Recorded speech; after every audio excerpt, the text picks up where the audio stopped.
Salve a todas, salve a todos. 22 de abril de 2025 e estamos dando continuidade à leitura do Geneticista Sideral, a sua primeira parte. Nós dividimos em duas e agora vamos dar prosseguimento à segunda parte. Nós paramos, vou ler o parágrafo anterior e sigo, para não ficar muito distante. Parará. Um novo modelo se faz possível e se faz viável. Eu não fui lá em cima todo, não. Tá vendo? Vou. Nós não vai dar. Enfim, eu comprei, interrompi, eu vou começar do amor, perdi. Parará, enfim. Você é um dos nossos historiadores deste lado. Aprendemos conjuntamente. Vocês humanos aprenderam a possibilidade plural da existência, nós espaciais, o entendimento de que a força da vida em todos os espaços, mesmo vazio, é o amor. Não o amor dos poetas, o amor das nossas músicas, o amor, o todo atrativo, unificador de toda existência e de todo existente. Nós não tínhamos esse sentimento na potencialidade que vocês possuíam. Tínhamos respeito pelo todo, pelo tudo. Tínhamos fraternidade pelo tudo, pelo todo. Não tínhamos compaixão por tudo e nem por todos. Nosso sistema lógico achava natural uma raça ficar estéril e dizimada. Isso não nos era um problema. Consequentemente, não era pensado soluções.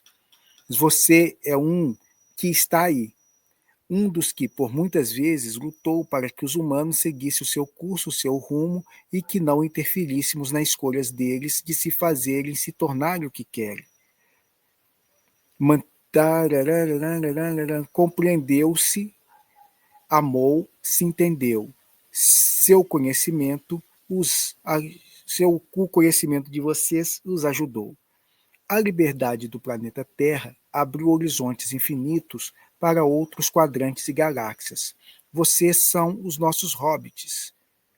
Esse amor por algo que ousa até desafiar o Logos Solaris, o princípio cósmico universal, nos abriu para uma dimensão, outra percepção, a de que a vida nunca se destrói, e em tudo há apenas o amor, mesmo no amor. Aqui a referência aos hobbits é óbvia, uma alusão clara ao Senhor dos Anéis, né? E é óbvio que aqui é uma tradução direta minha, né? Do que eles estavam apresentando, e essa imagem dos hobbits naquela ficção científica maravilhosa dos Senhores dos Anéis, aqueles seres minúsculos, sem grandes poderes, imersos e em diálogo com elfos, com humanos, com eu esqueci o nome daqueles diversos seres que compõem toda aquela saga magnífica, aquela coisa maravilhosa dessa criação fantástica. E os hobbits, poxa vida, com aquela sua pureza de coração, que não é muito bem a nossa, mas com aquela sua luta e esperança e fé, e auxilia em todo o processo. O que faremos é contar histórias de amor. Um amor antigo, um amor escondido, um amor negado, um amor relegado, um amor esquecido. Venham lembrar do amor conosco, porque é nele que está a compreensão da vida. É a partir dele, somente depois disso, que as portas do laboratório sideral podem ser abertas. Mas não se esqueçam, quando estivermos falando do laboratório sideral, estaremos na verdade falando de cada célula viva do universo. Não há distinção entre o micro e o macro. Cada um é um, e a vida é a somatória do todo. Cada célula é uma célula, mas o que as une, as unifica, as torna um tecido, as faz um órgão, as torna um sistema, as faz um ser vivo, é o mesmo que faz com que cada humano seja um humano e uma família, um estado, um país, um continente, um planeta. E é o que faz cada planeta ser um planeta, um sistema, uma galáxia, um quadrante. E é o que faz cada uma delas interrelacionar entre si, mas conectada ao todo. Até que nível conseguimos captar esse todo é o que chamaremos de ciência e de mística. Melar, Somater e os Espaciais, 24 de maio de 2010. Faltava pouco, dava para ter lido, né, num puro só, eu vi amor, entusiasmei, parei, mas é bom que abre aqui para a gente falar rapidamente desse laboratório sideral e de como que é esse laboratório sideral na perspectiva desses caras e de como que para eles há uma sacralidade na vida. Tudo aqui é sacro, no melhor entendimento que tem os babalorixás, os pajés, esse respeito ao verde, esse respeito às folhas, esse respeito à vida. Né? Aqui a gente está vendo só verde e várias tonalidades de verde, mas os os babalorixás, os iniciados, eles veem tudo isso aqui com cores, colorido. E mais do que com cores coloridos, tudo isso aqui conversando. Né? Quando a gente está em desdobramento, ou algumas pessoas que estão ali sob o efeito da ayahuasca, eles vão compreender melhor o que é isso que nós estamos dizendo. É vida, literalmente vida e vida pulsante, altamente colorida, altamente fuziante, e você aproxima, as folhinhas te contam para que elas servem, como é que elas ajudam, elas conversam entre elas conversam entre nós, mas nós humanos, de modo geral, a gente vê o mundo sempre em preto e branco, com opacidades cinzentas, nossa, que é uma coisa horrorosa. A gente tem muita dificuldade de perceber a luminosidade das coisas, a luminosidade do nosso entorno, a luminosidade que nos cerca, a luminosidade que nos envolve. E sem essa luminosidade, esse pulsar, é difícil a gente entender que esse verdinho é vida. É difícil ouvir o que essa árvore, o que essas plantas estão aí a nos dizer, a nos contar. E aí cabe os pássaros, e aí cabe os seres que elas abrigam, todo esse ecossistema que é muito rico, muito profícuo, e está realmente em diálogo com diversos reinos que nós ignoramos completamente. É, ao mesmo tempo, muito desejada a participação nossa, enquanto humanos, nesse processo de ativação dessa rede, dessa consciência, e, ao mesmo tempo, nós somos esse elo que o pessoal olha para a mão na cabeça e fala assim, nossa, já chegaram, lá vem eles. E quando eles, a gente chega, todo mundo esconde, some e vai embora. A gente realmente afasta a bolinha. Realmente todo mundo que pode esconder as luzinhas esconde. Porque eles se mostram. Mais do que um só ver de cada um de nós, é um se mostrar que eles se permitem. Ali, para esses eu conto, para esses eu falo, para esses eu permito saber. E esses são quem? É isso que é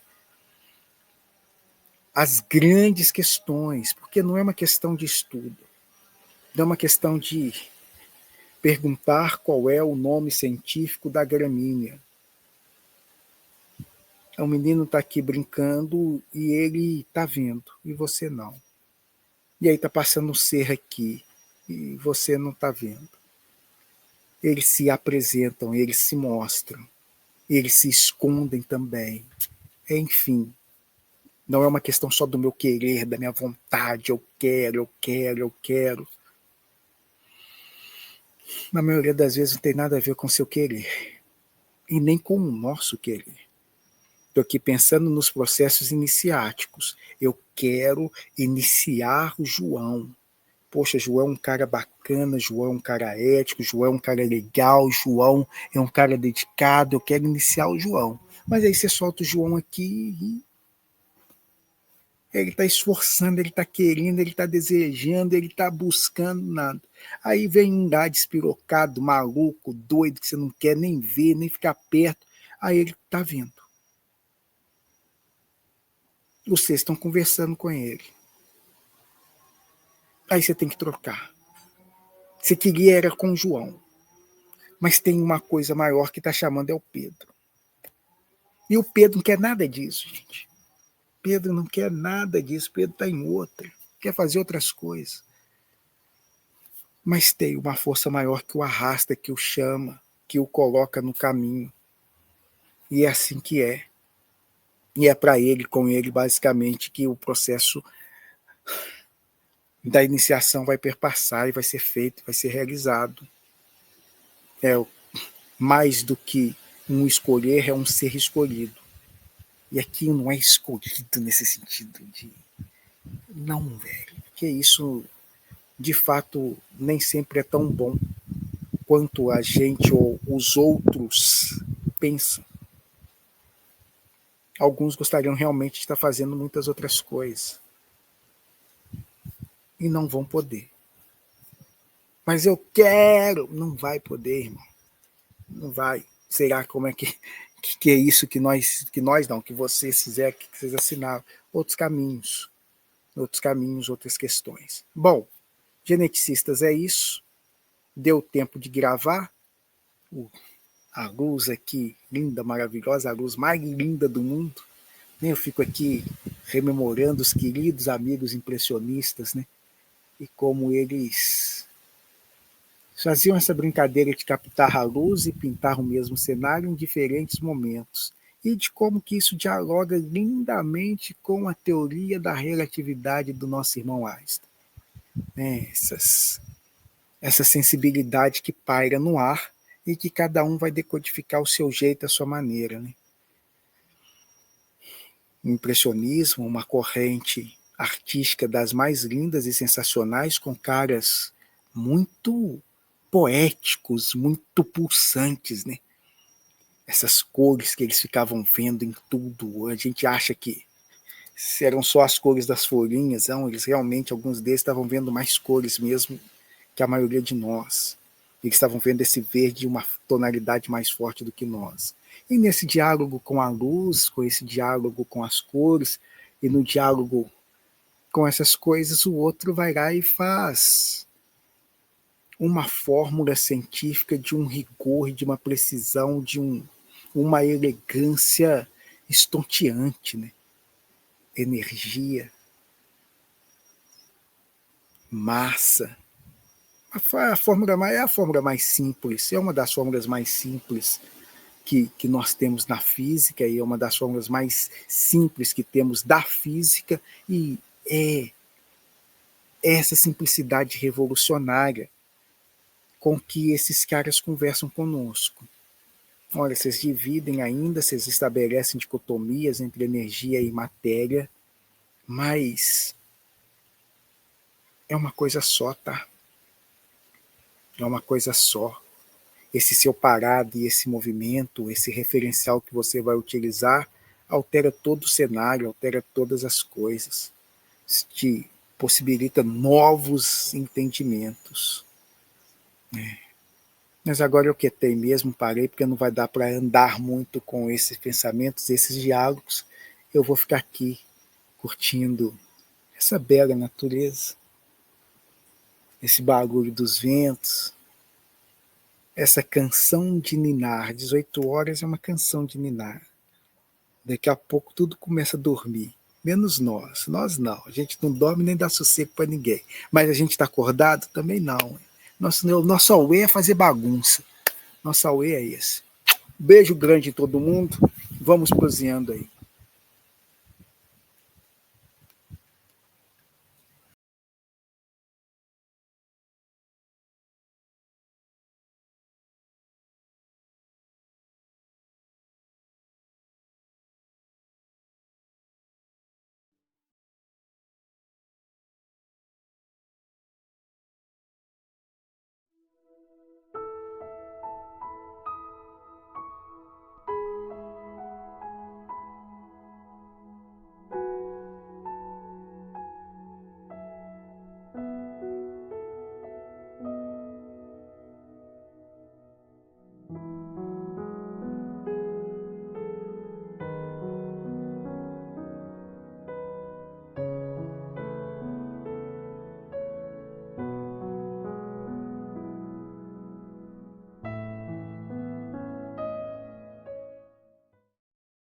nós compreendemos como ausências, como faltas. Compreendemos como um distanciamento do ser consigo mesmo e com o Criador. Compreendemos como sendo uma falta de entendimento do princípio celestial do Logos Solares. Compreendemos como uma dor, uma falta, uma ausência de si mesmo. Isso respondendo sobre a raiva, o ciúme, a angústia e outros derivados, como o medo, a culpa, o remorso. Já a alegria e o amor são para nós o oposto do que ressaltamos. O amor é a plenitude e completude do ser. O amor é a realização e a integração de si mesmo com o princípio gerador de todas as coisas. Para nós, o amor é um imperativo. É um ordenamento lógico.